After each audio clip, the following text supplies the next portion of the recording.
Welcome to today's live. Our live learning today is let's go deeper into the embodied knowing of the one being that we are. I'm Peggy O'Neill. I'm the founder of Answering the Call, a Facebook group where we explore the call. The call initially is this longing, this sense that we feel that something's missing. So we're answering that call to discover what is that longing really, which is a longing to know who we truly are. And then there's a second element to that, which is once we know who we are, then we start opening to knowing how we are each uniquely here to express who we are, the one being that we are, the fundamental nature of which is love, peace, happiness, fulfillment, meaning, purpose, freedom. And so we go about living that in life. And also, I created what I call wisdomary leading, which is a way to think about leading our lives from this place, leading with the wisdom of who we truly are. And we'll be talking more about that today. So if you're here live, please say hi. Say hi. And if you're watching this on replay, please put in hashtag replay. I love knowing that you're here. Today, if you're live, please put in questions, comments, and I will be responding throughout. And if you're watching this on replay, same thing. Put in questions, comments, and I will reply. All right, so today, let's go deeper into the embodied knowing of the one being that we are.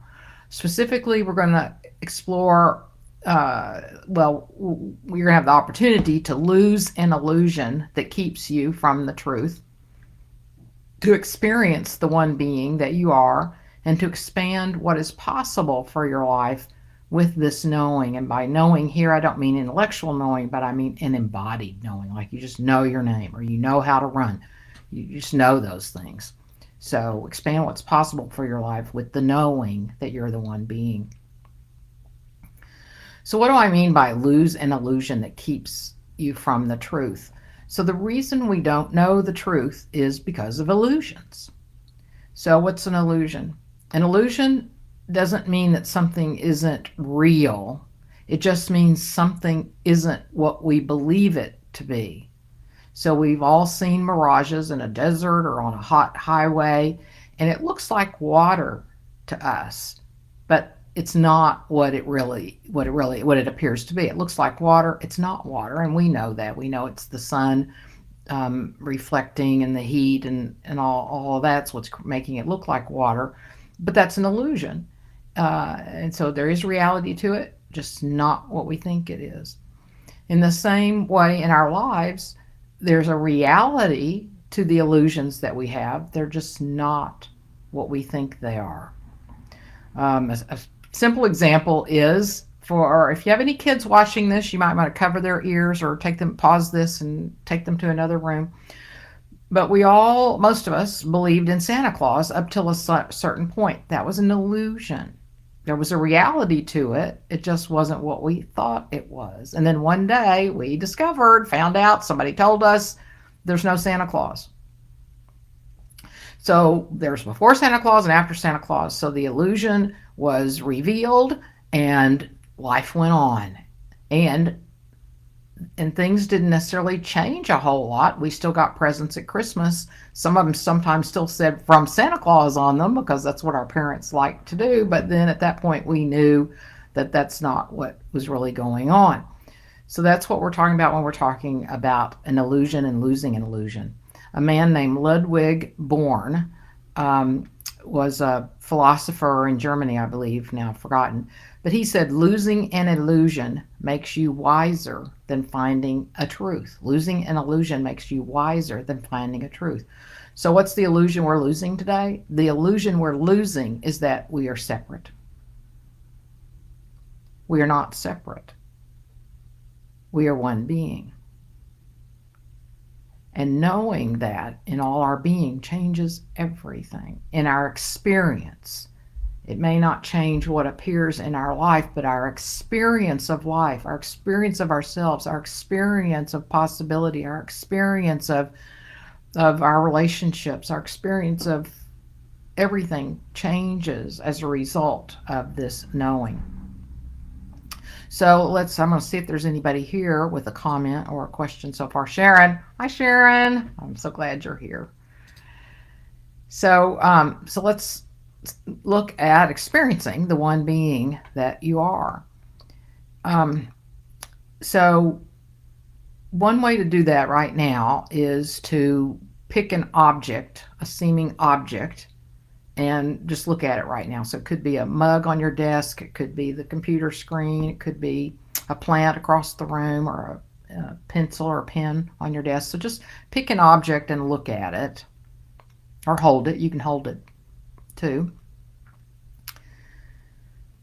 And then you might, well, now that I'll bring this to your attention, for most of us, we think that's a pencil, or that's a plant, or that's a coffee cup, and that it's separate from me. Our interpretation of this illusion is that it's an object separate from us. So there's something going on. There is a reality to it. It looks like a coffee mug. It looks like it's separate, but it's not. So then how can we experience that it's not separate when everything tells us it is? So here's a place to start, is to notice that you see this object. Okay, so you see it. And then notice in your experience where it is that you see this object. You see it in your experience, don't you? You see it in your experience. There's not some sort of seeing and then a gap and then the coffee mug or the whatever you're focusing on. You see it in your experience. You can't separate the seeing from your experience. Maybe you're holding it, so there's a feeling to it, a touch to it. The same thing. Is there any way for you to separate the feeling of touch in your experience from this object if you're holding it or touching it? No. If you're hearing something, well, you're probably not hearing one of these objects right now unless you have the TV on maybe, or something like that. But maybe you notice now that I've mentioned hearing, maybe there's a heater or air conditioning going off and on, or a refrigerator, or you hear a car outside. So we would tend to think that, right? The refrigerator's over there, the car's outside. However, in our experience, where is the hearing?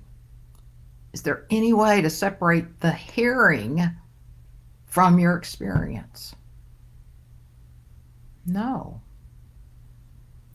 Well, I'll see if somebody has put in a comment that they think they can separate anything. Okay, there aren't any comments yet. So the way to reveal that separation is an illusion is it's called self-inquiry in the traditional way of talking about it. And what we're actually talking about is becoming your own scientist, your own explorer, your own researcher, and to research in your own experience. Is there any way to separate myself from anyone or anything? Even right now, bring to mind somebody you know. Maybe it's a friend, a child, a TV personality. Bring to mind somebody that you know. Okay, so now is there any way to separate that image or that sense of that person from your experience? No. Your thinking mind might be going crazy about now. Like, well, wait a minute, they're in Europe, or the object I was looking at is a pillow across the room, and there's no way that I'm one with any of that, or I am that and I are one. Well, but if you look in your experience, you can't find separation. So if you can't find separation, you're one. I know it's challenging. That's okay. It's okay.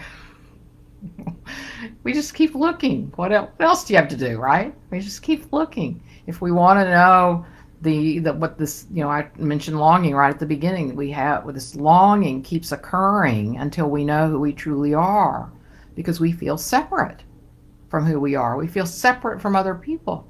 That longing is an invitation. It's actually grace saying, something's off here. Something's off here. Look, and look here where the longing, the suffering is.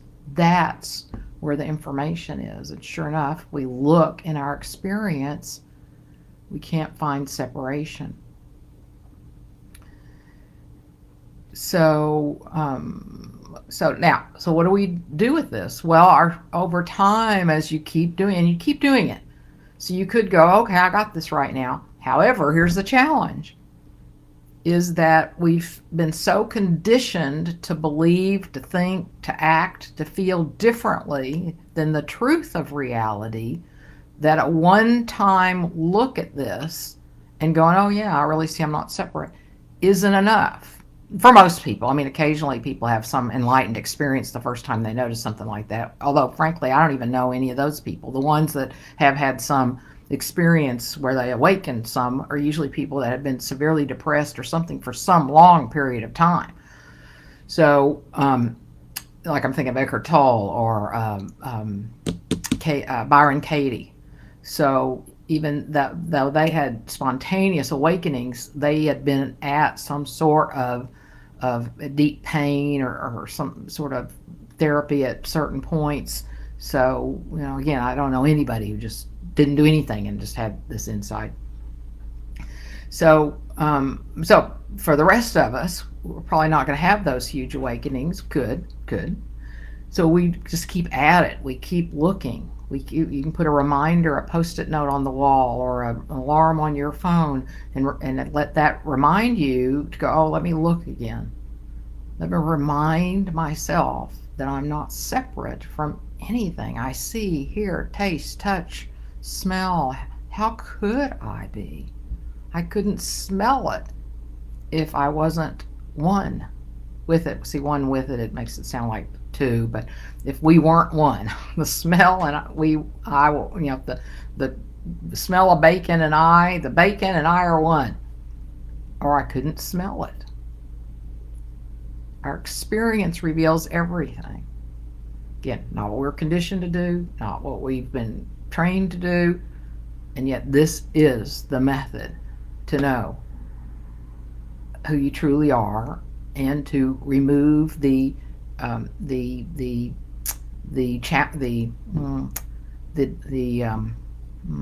mistake, innocent mistake, but the mistake that the illusion is that creates so much suffering and discomfort and conflict in life.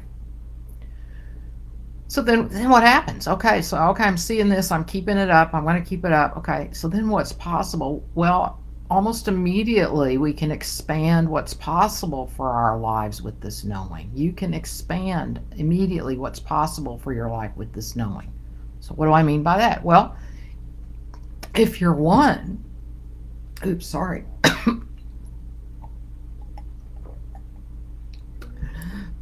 if you're one with everything, again, language makes it challenging, then that means you are infinite intelligence, infinite wisdom, peace, love, happiness. Infinite wisdom and infinite intelligence, divine grace, the sacred being that you are. That knowing, that being, that expression, the possibility that goes with all of that is available. We make it available by not continuing to focus our attention on all these objects as if they're separate. So when we notice we're focused on these seemingly objects as if we're separate, then what we do is relax our attention from that, relax from objects, relax from thoughts. Those are limiting, those limit us. And so we allow ourselves to withdraw our attention from all of that, and then what happens is attention flows back to its source. Attention flows back to its source and knows itself as pure awareness. So we know ourselves as pure awareness. And the more we return there, that becomes more our sense of who we are, our sense of oneness, our sense of infinite intelligence and infinite wisdom. Because now we're not paying attention to all these thoughts and objects, everything that's finite. Our attention flows back to source, infinite. And then all kinds of insights, ideas, possibilities, freedoms start appearing in our lives. I feel certain you've had some ideas over the years where you go, wow, that came to me out of the blue. Wow, where'd that idea come from? That's the universe. Somehow there was an opening in that moment for that to appear to you like that. Well, that's possible all the time. And I hope Sharon doesn't mind me saying this, but Sharon knows this and lives this as well. And this is how her writing occurs. Her beautiful writing occurs is when she occasionally gets caught up in, sorry, I'm talking for you, Sharon. You can add anything that you want. She gets caught up in thinking she's doing the writing and starts feeling tight and constricted and finite. But then she remembers, oh, wait a minute. And she opens, and then that flows through her. That's what's possible for all of us as we know who we truly are. So if you want to say anything about that, Sharon, since I spoke for you. Okay, so what we've covered today is to go deeper into the embodied knowing of the one being that we are. So we focused on losing an illusion that keeps you from the truth. To really lose it, you just probably have to keep coming back to what we're doing today, to keep looking. Am I separate? How could I be separate?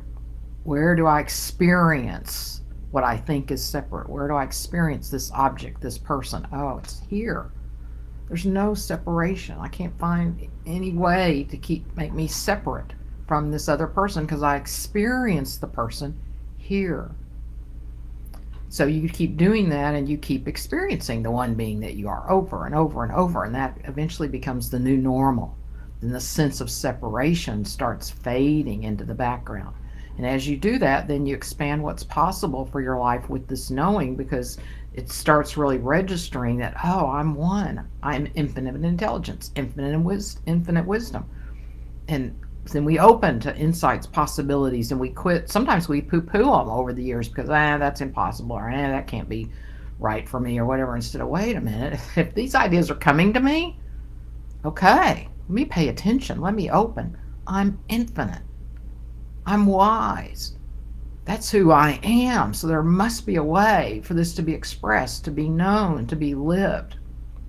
And yes, sometimes we want support, or we look for support to help us follow through, but that's who we are, and that's what's possible. Sharon says, it's when I try to write as a separate self that the ideas don't flow. Yeah, thank you, Sharon, for adding that. Yeah, it's when we try to, and so I'm going to extrapolate from that. When I try to live as a separate self, then ideas aren't going to flow as well for me either. Or ideas consistent with a separate self will be there, but almost impossible for ideas that are flow ideas, flow experiences.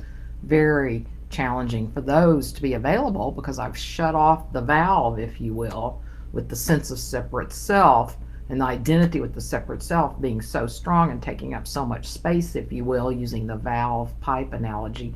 Then there's not space for that. But as soon as I start letting this valve open and let it go, whoo, here's what's possible. All right. So I encourage you to be your researcher. Keep looking. Can I separate myself from anyone or anything in my experience? And over time, it'll really start clicking and sinking in. So that is it for today. Yep, so that's it. All right, so thank you for being with us today. I hope you enjoy researching who you truly are, staying with this. It's fascinating, fun, challenging, enriching. So blessings to you.